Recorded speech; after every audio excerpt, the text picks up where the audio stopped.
Hey everybody, thank you for watching. Today I wanted to tell one of the oldest tales of the abandonment wound, which is the story of Chiron and his wound that never healed. In Greek mythology, Chiron, the son of the Titan Cronus and the sea nymph Philyra, was famous for his healing capabilities, for his wisdom, for his knowledge of medicine, but most of all, he was famous for his wound that never healed. I personally really like this story because it kind of taught me to see my own wounding a little bit differently and try to emerge from it rather than see it as a curse or as a burden. Cronus, the head of the Titans, was married to Rhea, with whom he had several children, the youngest being Zeus, who later became the most famous god in Greek mythology.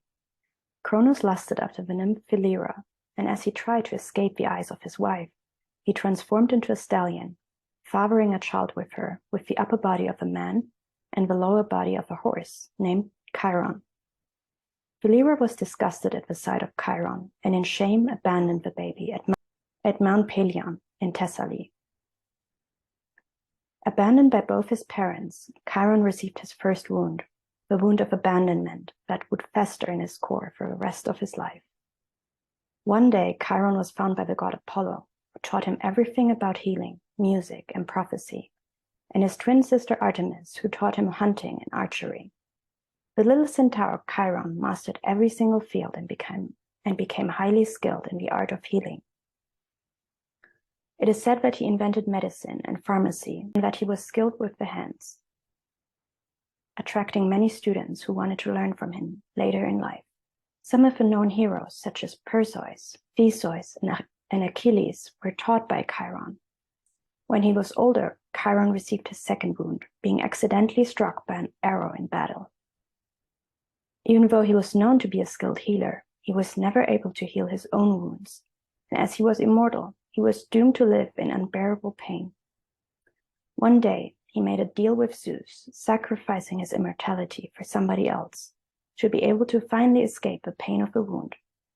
After his death, Zeus fixed Chiron in the sky as a star constellation, which is now known as Sagittarius, the wounded healer. So Chiron was twice wounded, once at birth and once later in life. The first wound is a wound that many of us know.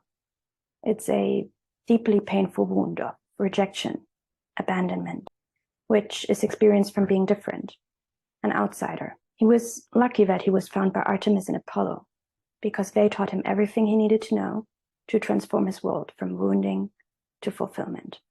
Chiron eventually became a master of many arts and sciences. And in a way, he let his wound lead the way and fuel his skills. He spent his life in service of others, shining his light into their wounds and being a source of strength, support, and comfort for those who needed him. Throughout his entire life, he was known for his wisdom. And some have argued that he gained this wisdom to prove himself worthy of love, of belonging, of respect. He spent his life being both healer and wounded, being both dark and light. And he transformed the story of lost love into his greatest gifts.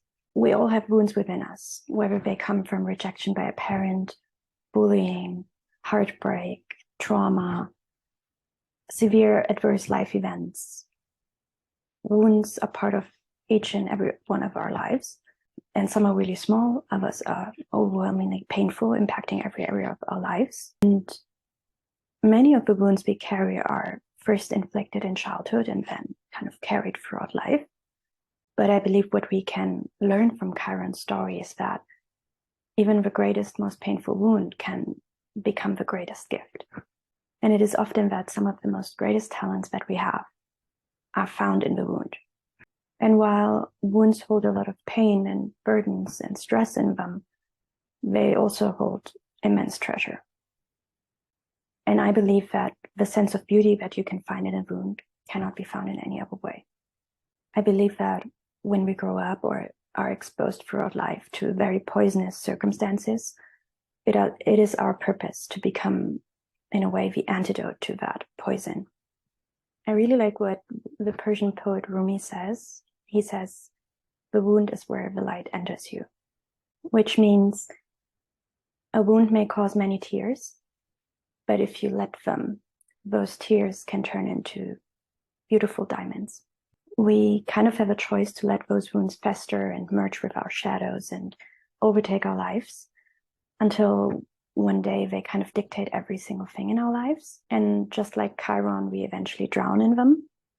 So ultimately, the archetype of the wounded healer carries a wound within, and through exploring it and engaging with it and daring to look into the darkness of the wound, transforms it into the most beautiful gems.